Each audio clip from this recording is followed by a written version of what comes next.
નમસ્કાર દર્શક મિત્રો, કિસાન સમાચાર ચેનલમાં તમારું સ્વાગત છે। જાણીએ આજના સૌથી મોટા સમાચાર। ગુજરાત પર આવનારી કલાકો અતિ ભારે, તમામ લોકો ચેતી જજો।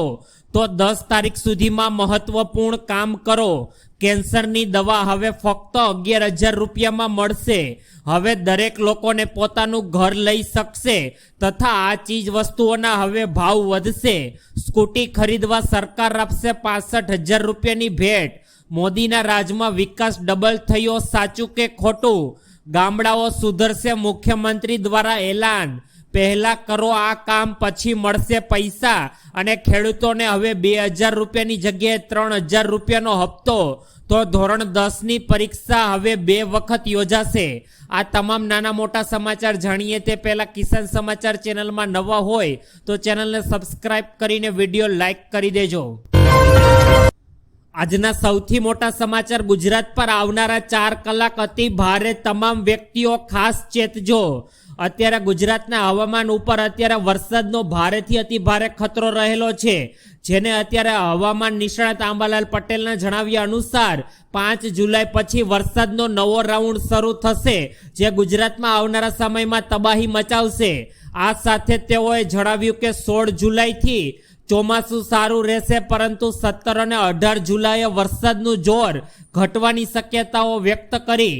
જોકે જુલાઈ મહિનાના અંતમાં બીજી સિસ્ટમને કારણે ફરી એકવાર ગુજરાતમાં વરસાદનું જોર વધશે અને હવામાન વિભાગે અત્યારે 5 તારીખથી લઈને 7 જુલાઈ દરમિયાન ગુજરાતના કેટલાક જિલ્લાઓમાં અતિ ભારે તથા 8 અને 10 જુલાઈ દરમિયાન ભારે વરસાદની આગાહી કરી છે। આ દરમિયાન સૌરાષ્ટ્રમાં રાજકોટ, મોરબી, પોરબંદર, જૂનાગઢ, અમરેલી જેવા વિસ્તારોમાં, ગીર સોમનાથ જિલ્લામાં પણ આ સમયગાળા દરમિયાન ભારેથી અતિ ભારે વરસાદ આવવાની સંભાવના છે અને ગુજરાતના વાતાવરણ ઉપર 50 થી 55 કિલોમીટરની ઝડપે પવન ફૂંકાશે અને 1 થી 1.5 કિલોમીટરના વાદળો અત્યારે ગુજરાતના વાતાવરણ ઉપર મંડળાઈ રહ્યા છે, જે કોઈ પણ સમયે ગુજરાતના અનેક જિલ્લાઓને ધમરોડી નાખે તેવી આગાહી વ્યક્ત કરાઈ છે। ત્યારબાદના બીજા મોટા સમાચાર। હવે ખેડૂતોને 2,000 રૂપિયાની જગ્યાએ 3,000 રૂપિયાનો હપ્તો મળશે। સરકાર દ્વારા પ્રધાનમંત્રી કિસાન સન્માન નિધિ યોજના હેઠળ પાત્ર ખેડૂતોને દર 4 મહિને 2,000 રૂપિયાનો હપ્તો આપવામાં આવે છે।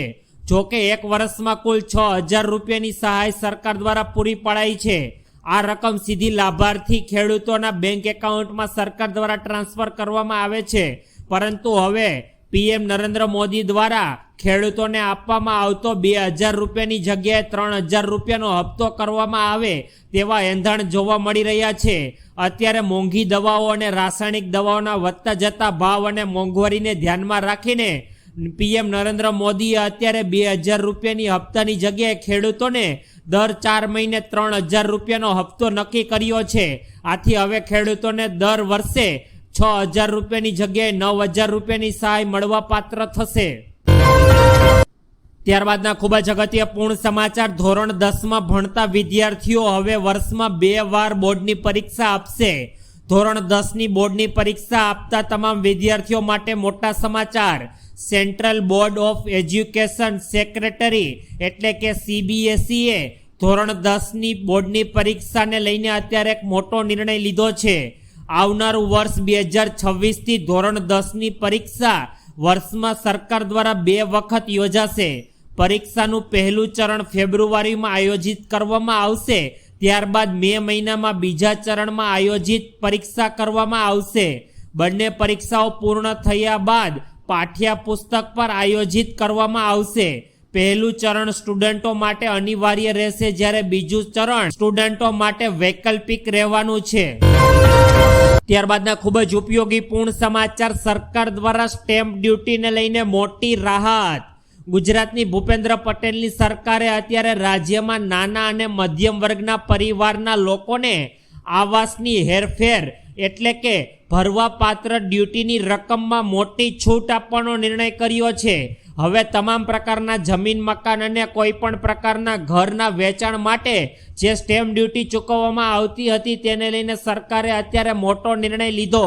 મુખ્યમંત્રીએ કરેલા મહત્વપૂર્ણ મહેસૂલી નિર્ણય અનુસાર સોસાયટી, એસોસિએશન અને નોન ટ્રેડિંગ કોર્પોરેશન દ્વારા એલોટમેન્ટ લેટર, શેર સર્ટિફિકેટ કરવામાં આવેલી તમામ પ્રકારની હેરફેર એટલે કે ટ્રાન્સફર માટે ભરપાઈ કરવામાં આવતી 100% સ્ટેમ્પ ડ્યુટીને સરકાર દ્વારા હવે 80% સુધી ઘટાડી દીધી છે અને 20% જેટલી જ હવે સ્ટેમ્પ ડ્યુટી સરકાર દ્વારા વસૂલ કરવામાં આવશે.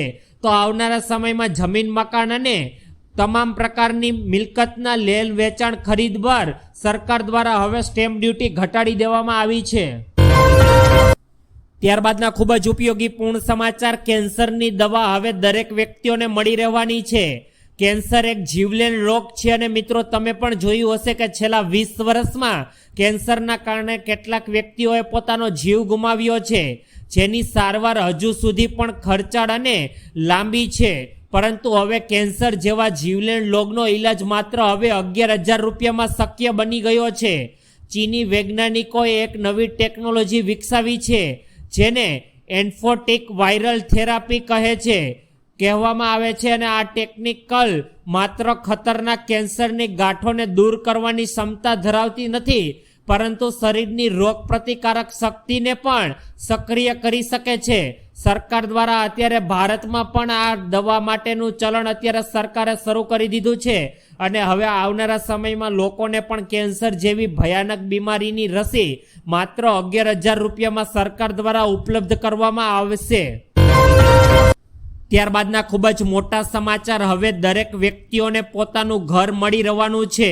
જો તમે પણ ઘર ખરીદવાનો વિચાર કરી રહ્યા છો તો તમને પણ 1 એપ્રિલ એટલે કે હોમ લોન સંબંધિત નિયમોમાં મોટા ફેરફાર આવી ગયા છે. હવે હોમ લોન લેવી ખૂબ જ સરળ બનશે. આરબીઆઈની પ્રાથમિકતા ક્ષેત્રે ધિરાણ માટે ખૂબ જ નવા નિયમો લાગુ કર્યા, જે વર્ષ 2020ના જૂનના નિયમોની જગ્યા લેશે.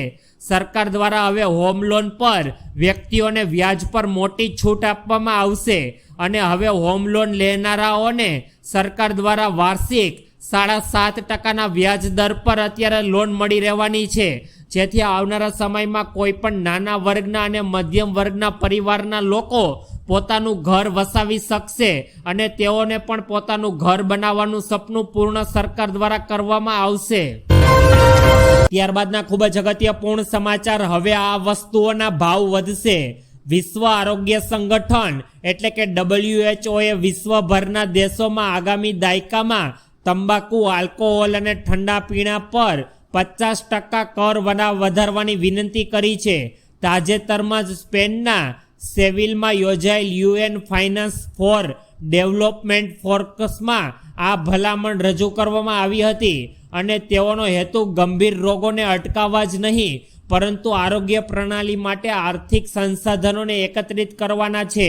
મિત્રો, ઠંડા પીણા અને આલ્કોહોલિક અને તમાકુ જેવા ઠંડા પીણાનું વેચાણ લોકોમાં વધી રહ્યું છે અને તેના કારણે બીમારી પણ વધી રહી છે, જેથી સરકાર દ્વારા આવનારા સમયમાં આ તમામ ચીજ વસ્તુઓને મોંઘી કરી દેવામાં આવશે, જેથી સામાન્ય વ્યક્તિઓની પહોંચની બહાર આ વસ્તુ થઈ જશે.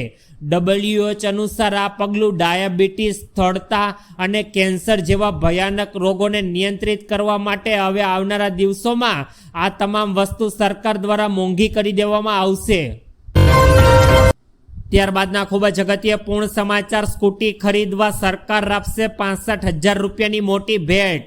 સોશિયલ મીડિયા પર અવનવાર કેટલાક મેસેજો અને વિડીયો વાયરલ થતા હોય છે, જેમાં કેટલાક ભ્રામક હોય છે અને હાલ એક મેસેજ એવો છે કે અત્યારે વાયરલ થઈ રહેલો છે, જેમાં કેન્દ્ર સરકાર ફ્રી સ્કૂટી સ્કીમ હેઠળ છોકરીઓને સ્કૂટી ખરીદવા માટે 65,000 રૂપિયાની સહાય આપી રહી હોવાનો દાવો કરવામાં આવી રહ્યો છે.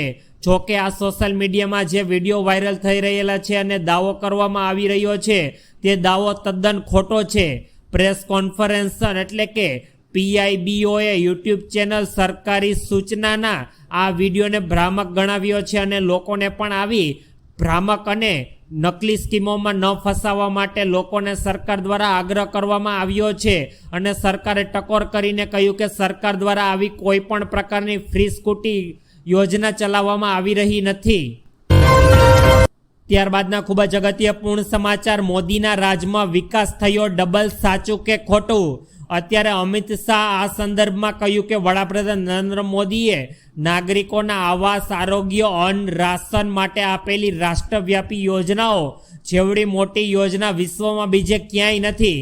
આગામી તમામ સરકારોએ ગરીબી નિર્મૂલ અને લોક કલ્યાણના કાર્યો કર્યા, પરંતુ વર્ષ 2024 પછી જ્યારે કેન્દ્રમાં મોદીની સરકાર આવી અને જે સ્પીડ અને સ્કેલ સાથે જે કામ કર્યું છે, જનલક્ષી યોજનાઓ અને વિકાસના જે કામ કર્યા, તેને કારણે અત્યારે ભારત વિશ્વની 5મા નંબરની મોટી અર્થવ્યવસ્થા બની ગયું છે. જે યોજનાકીય લાભો લોકોને મળ્યા તે અભૂતપૂર્વ છે અને મોદીના રાજમાં અત્યારે ભારતનો વિકાસ ડબલ થયો છે તેવું અમિત શાહે જણાવ્યું હતું.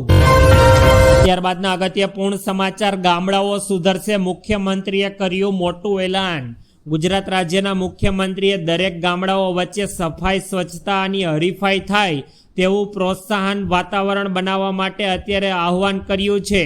આ સાથે જ વડાપ્રધાન નરેન્દ્ર મોદીએ 11 વર્ષના સુશાસનમાં ગ્રામીણ અર્થતંત્ર અને માળખાકીય વિકાસોની સુવિધાઓને નવી ગતિ મળે તે માટે અભૂતપૂર્વ કાર્ય કર્યા છે. આ સાથે જ મુખ્યમંત્રી ભૂપેન્દ્ર પટેલે વધુમાં જણાવ્યું કે રાજ્ય સરકાર અને ગામો સાથે મળીને ગ્રામ વિકાસનું કાર્ય પરિસરમાં સહયોગીથી આયોજન કરે તો આવનારા સમયમાં ગામોનો પણ વિકાસ સારી એવી રીતે થઈ શકે. ગુજરાત રાજ્યના મુખ્યમંત્રી ભૂપેન્દ્ર પટેલ દ્વારા શહેરોના વિકાસ સાથે સાથે અત્યારે ગુજરાતના ગામડાઓને પણ ડિજિટલ બનાવવા માટે જોર આપવામાં આવી રહ્યું છે.